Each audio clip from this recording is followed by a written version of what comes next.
Federal Drive is presented by GEHA, Government Employees Health Association, proudly providing health and dental benefits to federal employees and their families. Visit GEHA.com. And now, the Federal Drive with Terry Gerton, sponsored by GEHA. Welcome to the Federal Drive on Federal News Network. It's Wednesday, April 29th. I'm your host, Terry Gerton, and I'm glad you're here. Coming up on this hour of the Federal Drive, some of the federal government's most trusted public data tools aren't being maintained the way they once were. Plus, behind those tools are economic indicators that shape decisions across government and the economy. Those stories and much more ahead during this hour of the Federal Drive. We begin with this. Top Treasury officials are telling Congress that the IRS pulled off a remarkable feat, carrying out a busier than usual filing season with a much smaller workforce. But the Trump administration is still pursuing further workforce and budget cuts for the IRS next year. Officials overseeing the IRS say the agency's long-anticipated investments in technology are paying off, and its adoption of artificial intelligence and automation tools means the agency can do more with less. Federal News Network's Jory Heckman joins me now with more details. Jory, thanks for being here. Hey, Terry. Great to be here. Refresh us. What has the IRS been able to do with technology this year that it couldn't do before? Well, the big one is, of course, the IRS doing the filing season with no major interruptions, with about 27% fewer employees than it did this same period last year. It did go through pretty substantial workforce reductions over the past year or so. And according to Treasury Secretary Scott Bessent, he says that the Treasury Department and the IRS are able to do this work because it's been able to have a breakthrough of sorts with some of its technology. He told members of the Senate Appropriations Committee that Democrats were ready to pounce on this filing season, saying it was going to be a disaster because of workforce cuts. And he says that it was, in fact, a home run. And he says that the IRS is now able to do things like, with this technology, flag potential errors or omissions in tax returns, giving taxpayers an opportunity to correct them before it falls on an IRS employee's plate to address them themselves. Here's what Bessent had to say about that. We actually, using electronic filing, can go back to a taxpayer and say that you will likely be audited if you submit this tax return. Would you like to redo it in advance? And it comes back in a much more satisfactory status and prevents an audit, increases revenues. Given what he's saying there and what you mentioned about the technology improvements, what does the 2027 budget proposal look like for the IRS? It is cuts in personnel, it's cuts in funding. What they're asking for here is the Treasury Department is calling for a $1.4 billion budget cut from the IRS's current budget and eliminating about 2,000 positions from its total headcount. Now, these are not spread evenly across the IRS's many functions. In fact, taxpayer services would see a slight staffing increase, but IRS enforcement would bear the brunt of both the spending and workforce cuts. What are outside experts saying about how the IRS is using its technology? Is it really capable of doing more with less? Well, it's interesting. There was a roundtable recently with some of these experts before members of the House Oversight and Government Reform Committee. Individuals from the Government Accountability Office say that the Treasury Department and the IRS have actually published very little information on its current IT strategy and timelines for when it hopes to achieve some of what Bessent was describing. That early in the Trump administration, around March of 2025, Treasury actually announced that it was putting a pause on its multi-year IT modernization plan and was going to come back with more details. Those details have yet to arrive for anyone, including folks at GAO. And over at the Tax Policy Center, Janet Holtzblatt says that the IRS can't solely rely on these tech breakthroughs to meet its mission, that you're also going to need trained IRS employees to understand what the automation and the AI is saying. We often talk about technology as being the answer.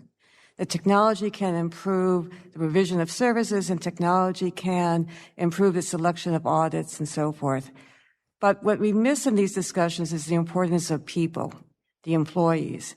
You'll still need people to respond to the taxpayer once the system works more efficiently. Jory, what are members of Congress saying about the budget as it is submitted for the IRS? Well, we're still very much in the early stages of hammering out a comprehensive spending plan for fiscal 2027, but notably, Republicans on the House Appropriations Committee are more or less on board with the Trump administration's plan here.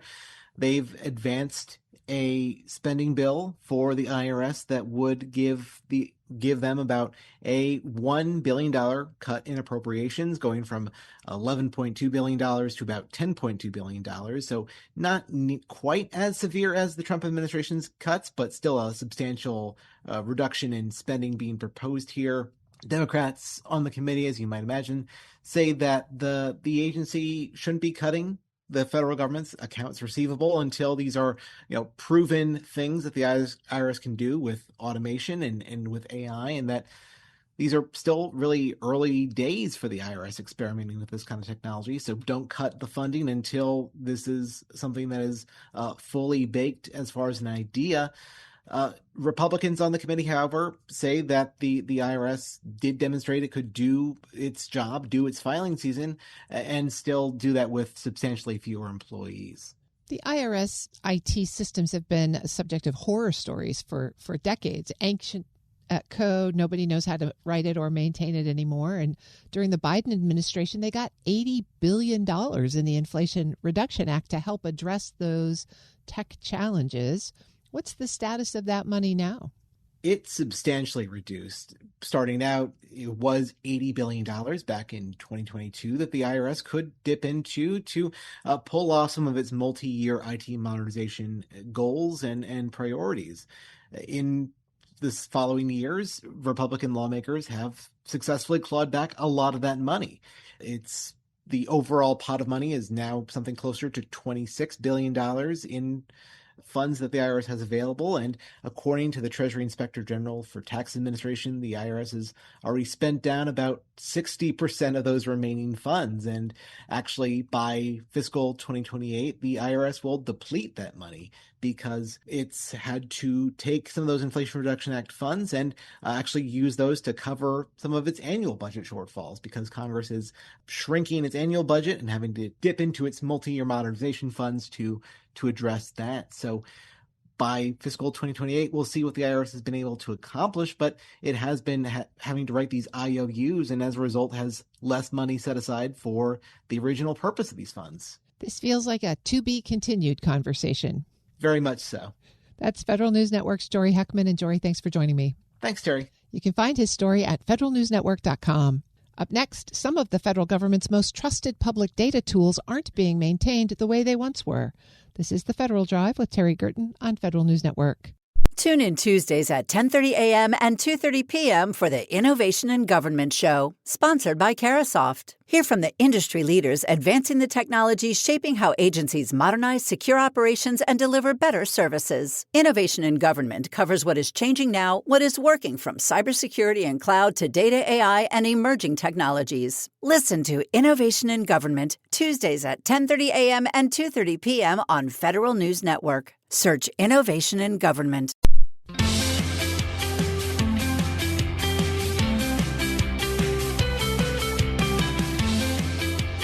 Welcome back to the Federal Drive with Terry Gerton on Federal News Network. An analysis from USA Facts finds that many of the government's most important public data sets are no longer being updated or maintained as expected. The findings underscore how staffing, continuity, and organizational attention shape whether federal data remains usable at all. Here to break down what's changing and why is Richard Coffin, Chief of Research and Advocacy at USA Facts. Richard, it's great to have you on the show. Thank you for joining me. Thank you, Terry. It's great to be here. USA Facts is covering a lot of ground that the government used to. So first of all, tell us what you do, and then talk to us about this latest assessment that you've shared. We at USA Facts have been spending about the last 11 years trying to make government data accessible to the public.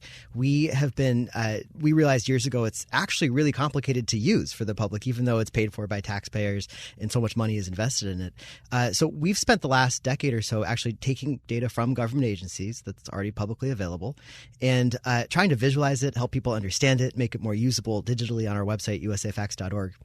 In this latest assessment, you looked at public data tools that were once considered best in class, government data sets that were widely used, regularly updated, and trusted.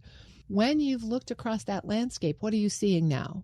Yeah, it's a great question. About, when we started, we realized actually pretty quickly that we believe government data itself is absolutely the best in class, but the tools themselves are sort of all over the place, right? They've always been pretty inconsistent. Some are amazing, some are pretty awful and hard to use. But this last year has really led to some questions about what's happened to them, especially as we've had stories about things going offline and we've heard one-off anecdotes. And we thought what we really needed was a level of quantitative understanding of what actually happened with government data at the federal level. And we had started a year ago something called the Federal Data Excellence Program, which was our intent of being able to share what are the best federal data products and raise them up and give an award to them as a way for other federal agencies to understand what really the North Star could be. And a year later, we said, let's look at the ones that we looked at the first year and see what actually happened to them. And so we had looked at about 55 products. 2 of them had been taken offline. And of the remainder that were meant to be updated, the big thing we found was about 40% of them hadn't been updated or had missed an update in the year. And so that's really the big thing that we saw, is that 50% were fine, 40% or so had missed some sort of update, 10% about had some level of reduced functionality, meaning something was missing. And this was what we believe is one of the few quantitative studies of what actually happened in the last year with federal data. When you connect those dots from going offline to not being updated to not working at all, is there a pattern that emerges from all of that? Yeah, I mean, I think the big pattern that we've really been seeing is that the cumulative effect of everything that's been going on with government is that there are just fewer updates to data that has been updated pretty frequently in the past. We saw this several times this year with things like, we missed an inflation update in the middle of the year. We saw things like immigration data become slower to update. Data that really is in the public eye quite frequently just hasn't been as updated as much as we used to see. What do you think is driving the missing data? Is it staffing levels? Is it software challenges? Is it, I don't know, the data just not being available? Well, the bottom line is we actually don't know, right? There's so much, there are so many potential reasons, and they're not terribly transparent. And so we really don't know what's actually driving them. Of course, we have seen things like government shutdowns this year that certainly created funding lapses. We've seen changes to the structure of federal employment and how many people were employed by the government. So all of these things are potential things that have changed the frequency of updates to data. And what happens when that data is missing? It hurts me as someone who spends a lot of my time dealing with it. But more broadly for the American public, it really does erode trust. I mean, we look at this stuff as if it were infrastructure, right? It should be pretty constant. And when it goes away, people have less understanding of what government's doing, what the country looks like, what their members of Congress are doing, and what their elected officials are doing. And so we believe that when that goes away, people really stop being able to understand the full picture of the country. And when they can't understand it, it leads to mistrust. And so it's not what we hope to see happen. I'm speaking with Richard Coffin. He's Chief of Research and Advocacy at USA Facts. Richard, you mentioned the 43-day shutdown from last year. It shows up repeatedly in your findings. As you look back now, what did that period reveal about which data functions were resilient and which ones proved maybe especially vulnerable to disruption? It's interesting. With the general delays and amount of time it takes to create federal data, we're actually still seeing the impacts of the shutdown and some of these issues. I would say the stuff that we immediately saw, the data we immediately saw have challenges were the data that comes out frequently, right? We missed an update, for example, on inflation that was really important around the fall when people were wondering really what was happening with prices, and it actually it led to some of the BLS data that wasn't out. There were just a bunch of things that we regularly see frequently not come out. And so that's the stuff that's immediately impacted.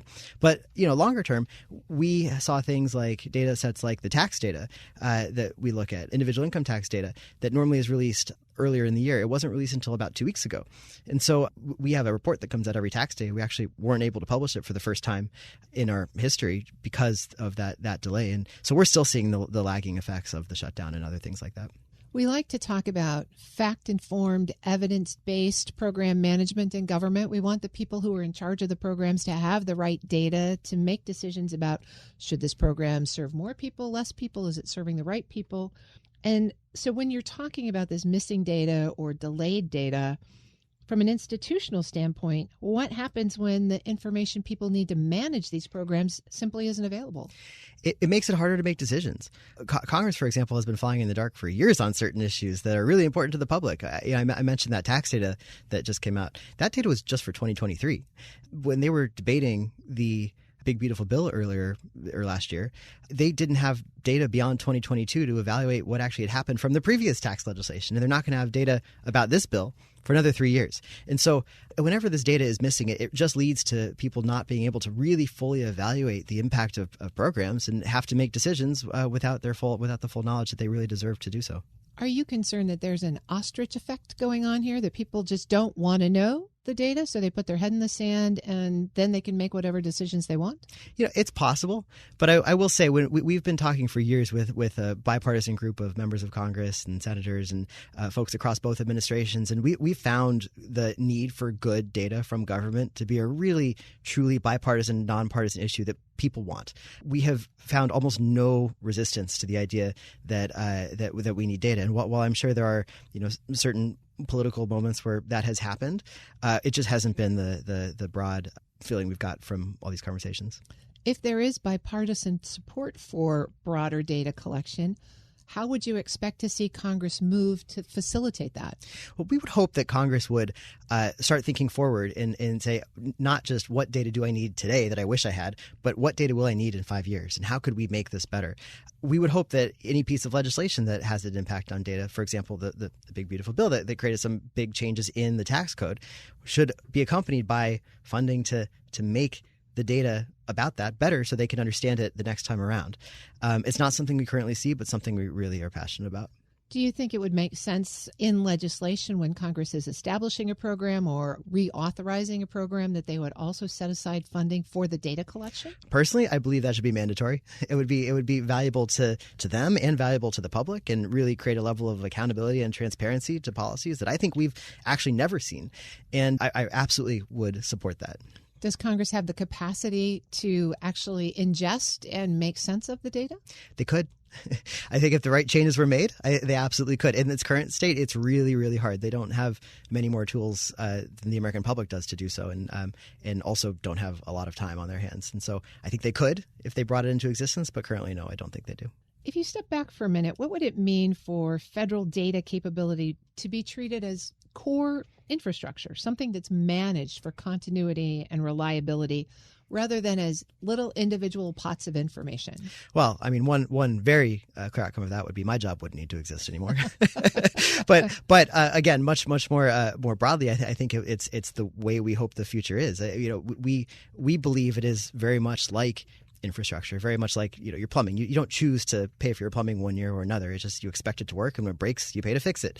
And it would create a world where people have access to and understand what's going on in the country at all times. It's standard. It's not debated every year, and it would lead to, we believe, a higher level of trust and understanding in government. What would it take to make that happen?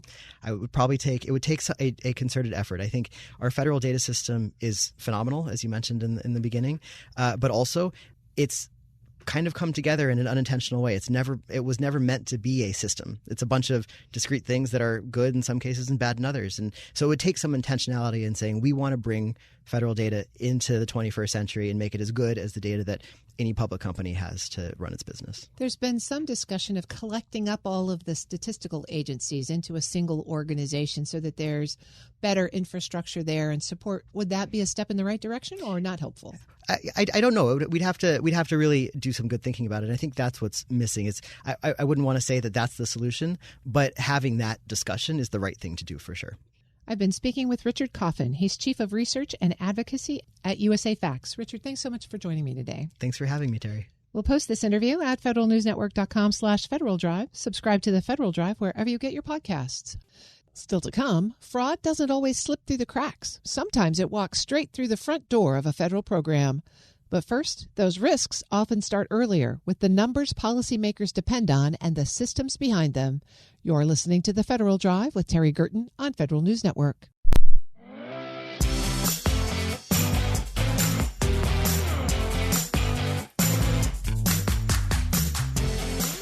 Welcome back to The Federal Drive with Terry Gerton on Federal News Network.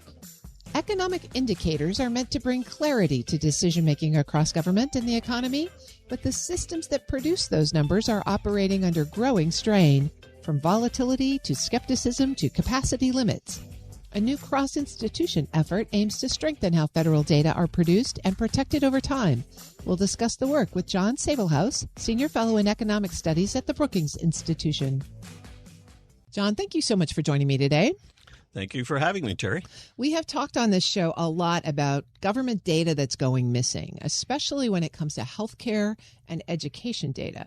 But your new initiative is focused on economic indicators. Tell me what specific economic data you're starting with. Right. So if you think about the headline economic statistics that we confront, on a regular basis, we think about inflation. We think about labor force statistics, the unemployment rate.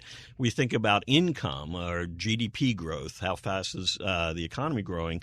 And then finally, wealth is another big statistic. We follow the stock market. We think about house prices and how all that comes together in terms of our measures of household wealth. So those are our four key areas for research. And the Economic Indicators Initiative is actually trying to solve a problem. Tell us more about what you're looking at, what your work is going to be. Right. So it was motivated by, things that have been happening in terms of federal government budget cuts and staff reductions over the past few years. And the idea is to think about the system, which was already evolving. It's constantly evolving how we measure things and think about economic output. But trying to make sure that this progress was kept on the right path, that budget cuts and staff reductions didn't sort of reduce or impact negatively our ability to measure what's happening in the economy. I think our collective concern around this kind of economic data might have started with the BLS about a year ago. But what kind of trends are you seeing right now, and what are you concerned about? So I think there's a lot of issues about how we measure economic outcomes. One of the big trends, and we think about these in terms of threats to the system. One of our four main areas of concern is what are the immediate threats, identifying those threats and making sure they don't become a problem. And one of those is survey response. So in today's world, it's harder for people to find time or be willing to participate in the sorts of government surveys that we need to measure things like the unemployment rate, even inflation, because we have to conduct surveys to think about people's spending patterns. Businesses, we conduct surveys to think about how many jobs are being created. So if survey response rates fall, that can become a problem. There are two types of problems in survey response. One is the precision with which we measure things. And we know that if we have smaller samples, fewer people responding, that's going to lead to a little less precision. So the second type of concern is bias. And there I think we're less concerned. Our research has sort of identified the fact that bias is probably not an immediate threat, but it's something we want to make sure it doesn't become a problem. When you think about this kind of data, and you've talked about really important statistics right there, what tends to surprise people the most about how much weight these indicators actually carry once they're in use? So I think that surprise is a great word. And I think having worked for policymakers a lot of my career, I know that when policymakers or businesses are surprised, that's when statistics suddenly become very important. And the way to think about the surprise is that we have an idea of where the economy is, where the economy is headed, and suddenly some new piece of information creeps in that makes us question that view of the world. And there are some good examples of this. One very recent, I think we're all very familiar with and has had a big impact on policy, is what was happening during COVID. So when COVID hit in 2020, the federal government, Congress and the administration together worked to increase spending to make sure that our incomes didn't fall, to make sure that our employment didn't fall, jobs were not being eliminated. And the Federal Reserve Board kept interest rates low in order to try and make sure the financial postal system kept functioning. And it turned out the thing we learned after a year or two of these policies during COVID was that was probably a little too much. And what we saw was an increase in inflation that was somewhat unexpected at the time. So that kind of surprise tends to change people's views about what the appropriate policy is under certain circumstances. One, just sort of building on that a little bit, and why were those kind of mistakes made around 2020 was during the period after the financial crisis, especially starting around 2010. We're looking at our standard statistics that the Federal Reserve pays a lot of attention to, the unemployment rate and inflation. And during that period, inflation was negligible. And in fact, the biggest concern was that we would enter a period of deflation, which can actually be much worse than inflation. But at the same time, the unemployment rate was very, very low. And so there were things about the economy we didn't understand, things that were evolving in terms of work arrangements and people's participation in the labor force. And so it was really important to have the entire collection of statistics to start to piece together what was really happening in the economy. And that led to changes in Federal Reserve Board policy during that period that finally got the economy back on track. I'm speaking with John Sabelhouse. He's a senior fellow in economic studies at the Brookings Institution. John, I want to circle back to something you said about data collection, survey response, and whether then the data that is made public is just less precise or maybe biased. Regardless of which one of those it is, why is the trust in the data so important, and how do we keep trust when we don't know which way it's going?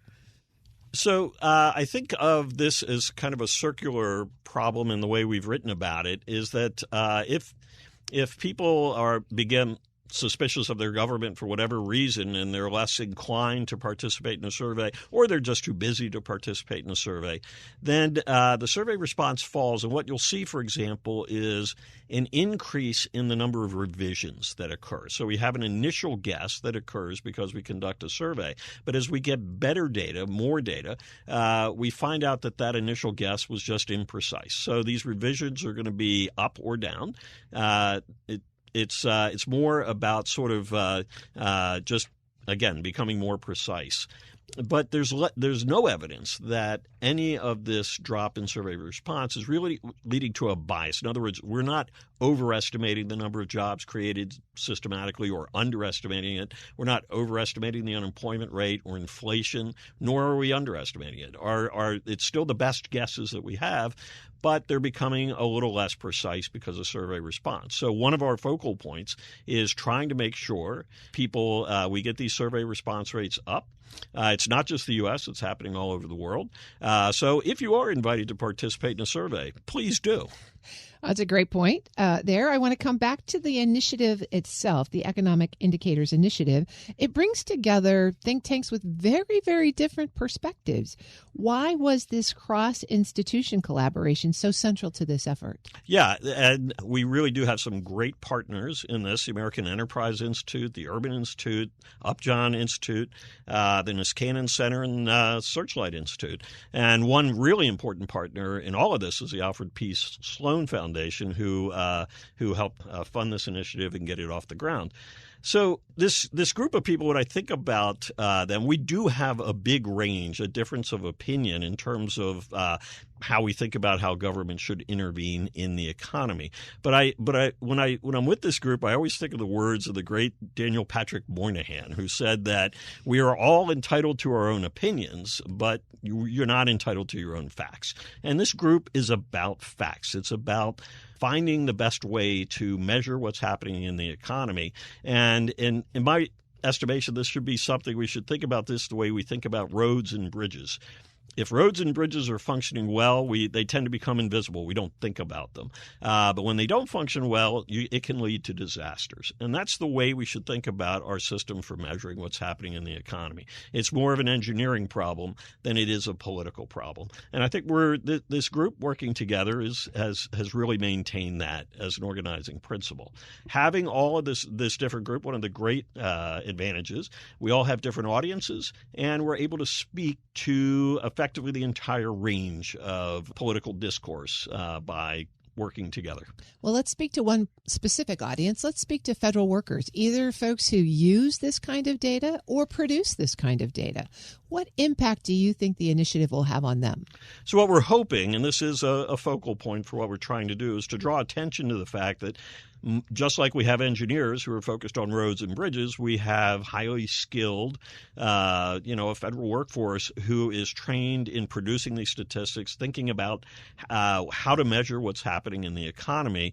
And with budget cuts, with staffing reductions, they're becoming more and more constrained in terms of under pressure to just keep up with current demands. And one of the risks is that we lose the sorts of innovations that we need in order to be ready for the next economy. And so we have people in these federal agencies who are thinking about what is going to be the impact of AI on the labor force, and we need ways to measure that. I saw a presentation from Census Bureau just 2 weeks ago on new ways to measure what's happening in the labor force, how people work, how they get paid. These are going to be really important when AI comes. So making sure that that group of federal workers is there, protected, and safe in order to keep doing their jobs is really important for the integrity of the system. And tell us then a little bit about the life cycle of this initiative, what your work program looks like, and how will you know you have been successful? We have been at it for about 6 months. The group has been meeting regularly. So we are focused. I already told you about the 4 areas that we're focused on. The 4 dimensions to that are: what are the threats to the current system? How do we think about trust in the system? How can we make sure to communicate trust? How do we think about innovation in the system? And what are some innovations which may appear at first to be more efficient? Things like dropping surveys in favor of other types of data may have long-run costs. We're not able to measure exactly what we want to measure. And finally, what are the unmet needs in the system? So what else do we need to be doing, again, to get ready for the next economy where AI is playing a much bigger role? In terms of what we expect to see, what does success mean? I would kind of defer back to what would failure mean. And what failure would mean is that we would find ourselves surprised. I'll go back to the word you used. We would find ourselves surprised that suddenly traditional work arrangements have changed and we don't understand how people have reacted to that. Do we have a lot more self-employed people? That's what happened in the decade after the financial crisis, but we were not really well prepared to measure that and understand that and think about how that was impacting the economy. So it's really about being ready for the next economy. I've been speaking with John Sabelhaus. He's a senior fellow in economic studies at the Brookings Institution. John, thanks so much for joining me. We'll look forward to an update. Thank you, Terry. We'll post this interview at federalnewsnetwork.com/Federal Drive. Subscribe to the Federal Drive wherever you get your podcasts. Coming up next, fraud doesn't always slip through the cracks. Sometimes it walks straight through the front door of a federal program. This is the Federal Drive with Terry Gerton on Federal News Network.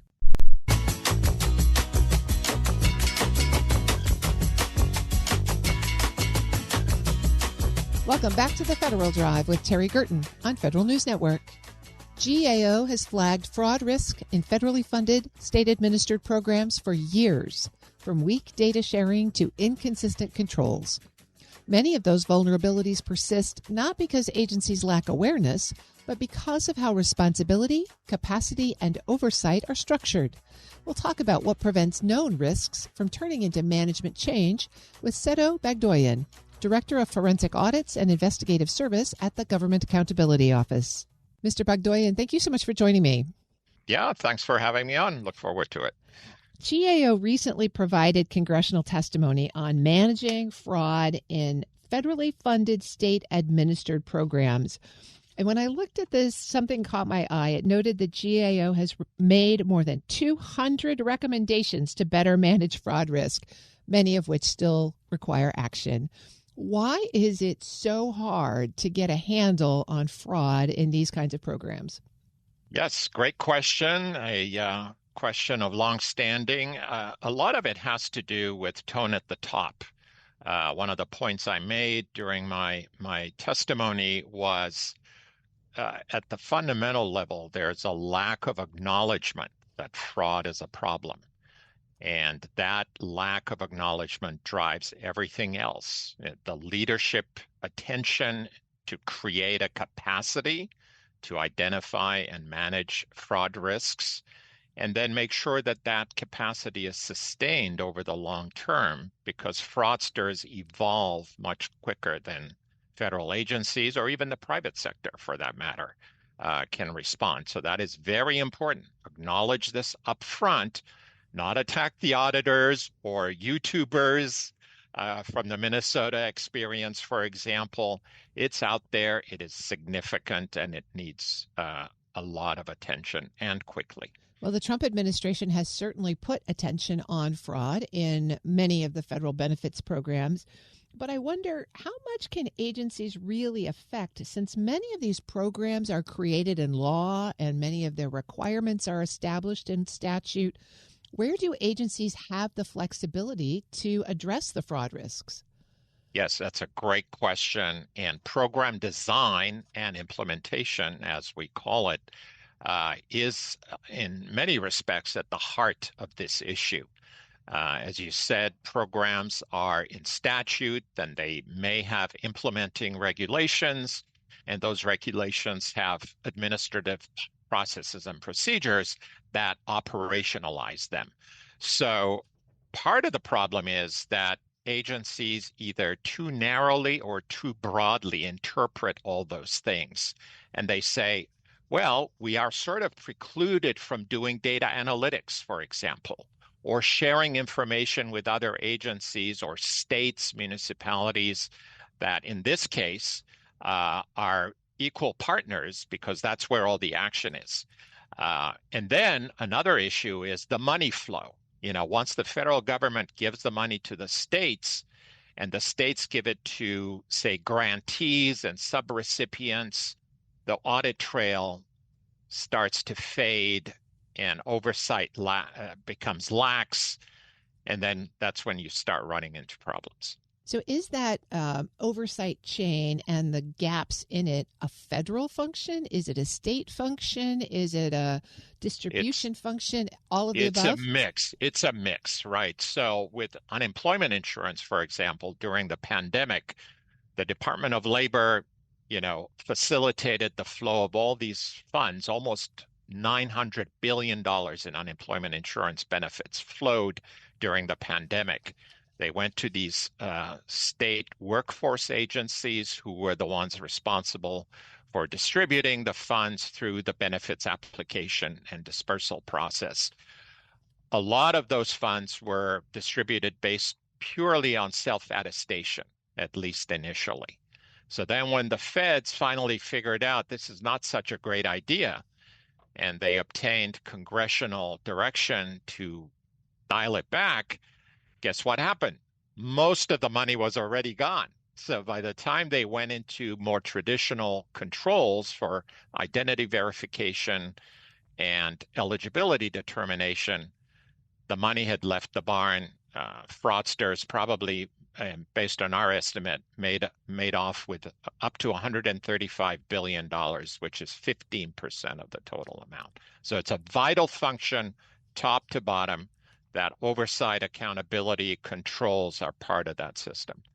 I'm speaking with Seto Bagdoyan. He's a director in the Forensic Audits and Investigation Service at GAO. Let's follow that thread. You mentioned unemployment insurance during the pandemic. TANF is another big benefits program. We heard a lot about that program during the government shutdown, when it didn't flow and then tried to get back out as quickly as possible. Medicaid is the other huge piece of federally funded state administered programs. So many of these are designed to meet immediate human needs. How does the pressure to get those funds out interact with the desire to be compliant and have that auditability? We talk about the burden, right? How do you balance burden with compliance? Yep. So that's another great question. It basically comes down to fundamentals of the capacity to manage integrity risks, fraud risks, if you will. So it is a very difficult trade-off. There's no doubt about it. But the more sophisticated your capacity to do the identity verification, eligibility determination, calculate the benefit, disperse it, and so forth, the better off you are not slowing down the benefit to the legitimate recipient. So there are ways, they're mostly technology and process and procedure based. We're not there yet. We're far from it. So the typical response is, oh my goodness, this is going to slow things down. We get pressure from the Hill. We get pressure from governors. Cut the checks. Don't worry about it. We will catch it at the end. Guess what? There is even less capacity at the end to catch any of this. That's the pay and chase model, right? Pay and chase. That's right. Yep. That's it. And it is as failed as self-attestation is at the front end. Let's just stick with those three big programs we just talked about, right. UI, TANF, and Medicaid.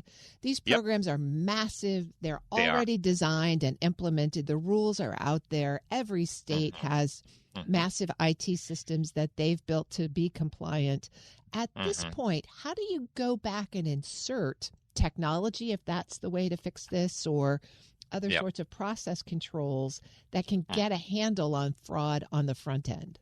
Right. So, I mean, if it's statutorily driven, then obviously one of the fixes would be to amend the statutes to allow certain things and also to preclude bad things, allow good things like data sharing, data analytics, timely investigation, those kinds of things, and then eliminate or mitigate bad things like self-attestation, or we will catch them at the end type of mindset.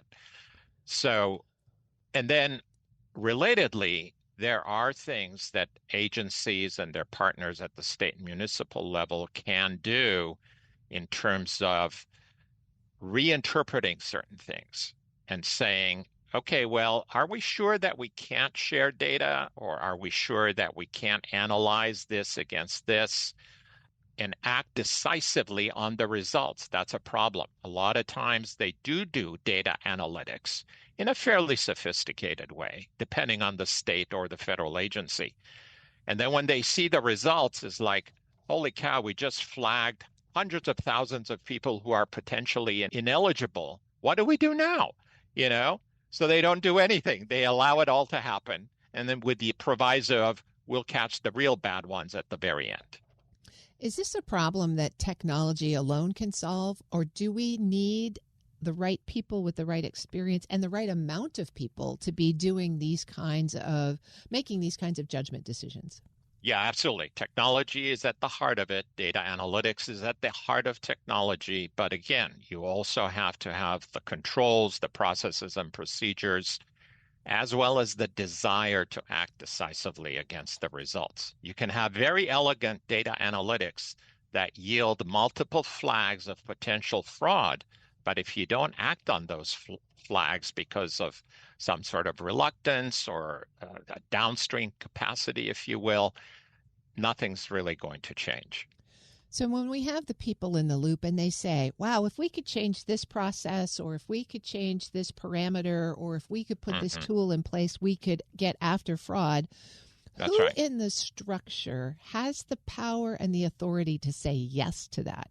You mentioned a lot of people who say, no, we can't do that. But who has the authority and the power to say yes and then make it stick?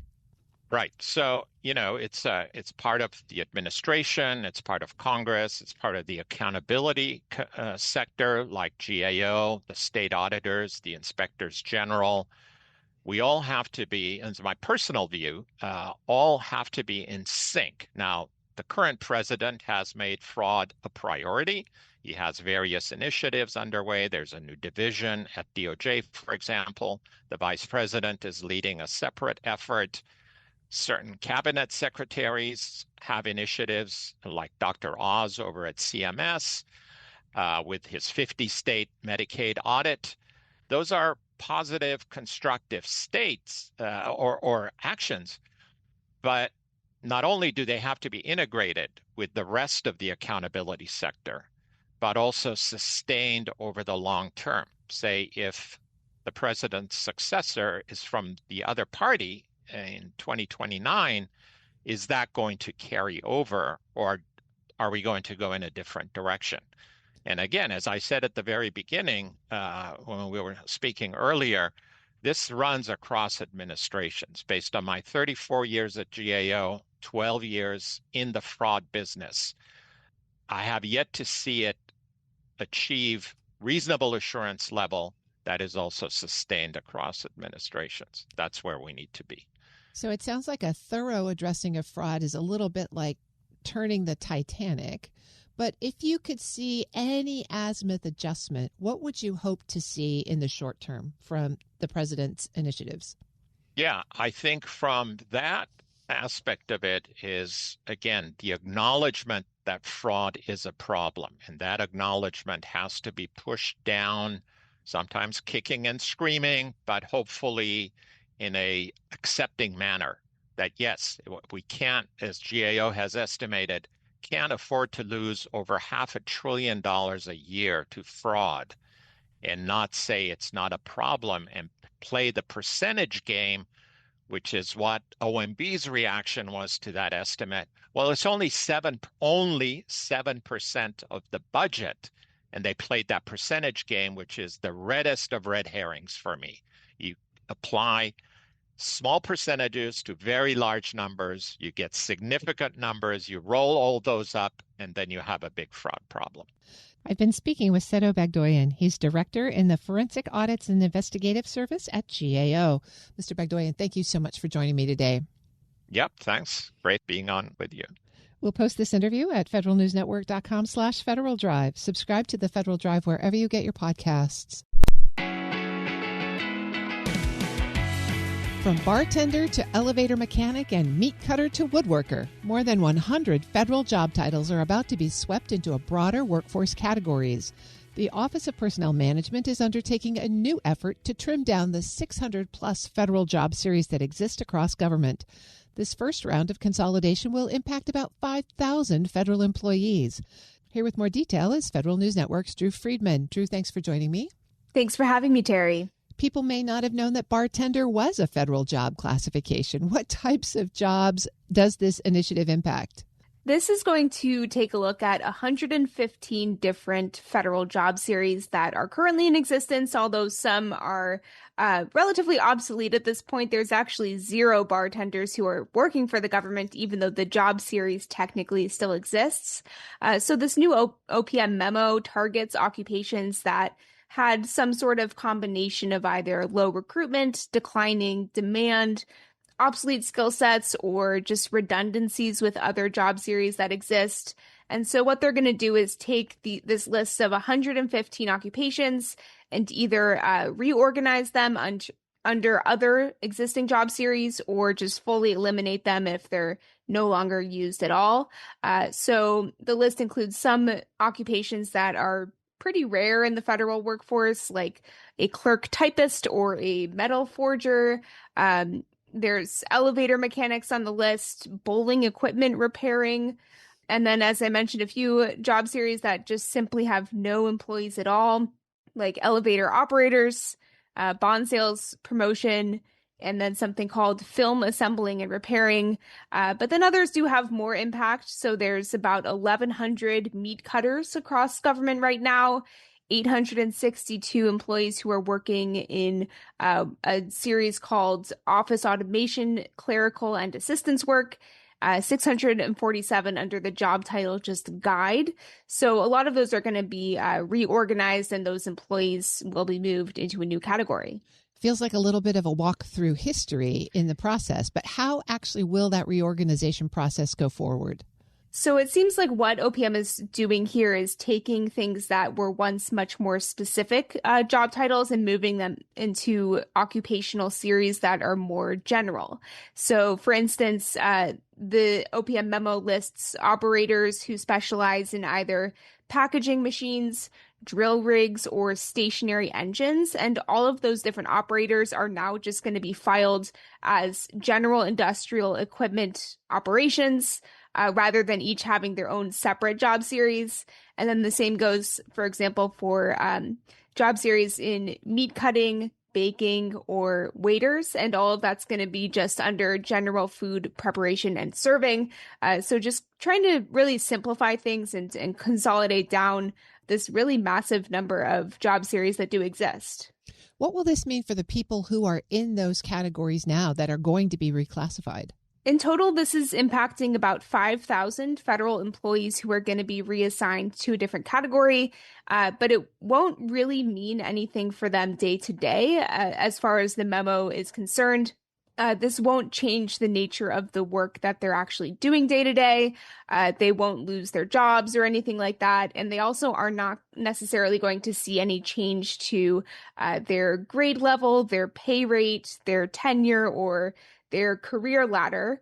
And OPM also said in their memo that, where there are still specific distinctions, like the competencies or the skills that are required for different types of jobs, like, for example, different types of machine operators, there's still going to be distinctions within those broader categories where needed, but it's just going to be essentially a new filing system for these employees.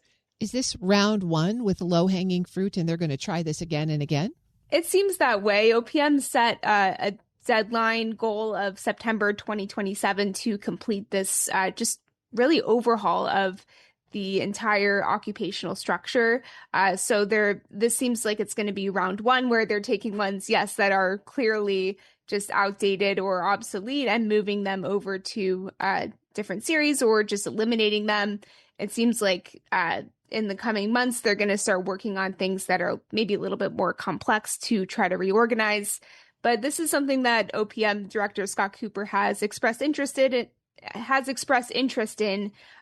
this idea of consolidating down the 604 distinct occupational series to what he calls a more reasonable number. And is this part of other overhauls to the federal hiring process? Are there other changes happening? There is a lot that is tucked under the merit hiring plan from OPM that has to do with skills-based hiring. So this is part of that, where they're looking through the different occupational series and saying, not only are they just simply consolidating them down, but also changing the competencies and qualifications for different roles as well. So, for example, OPM also recently updated the job series called 2210 for IT managers to remove higher education degree requirements and make it more about hands-on skills for those types of positions.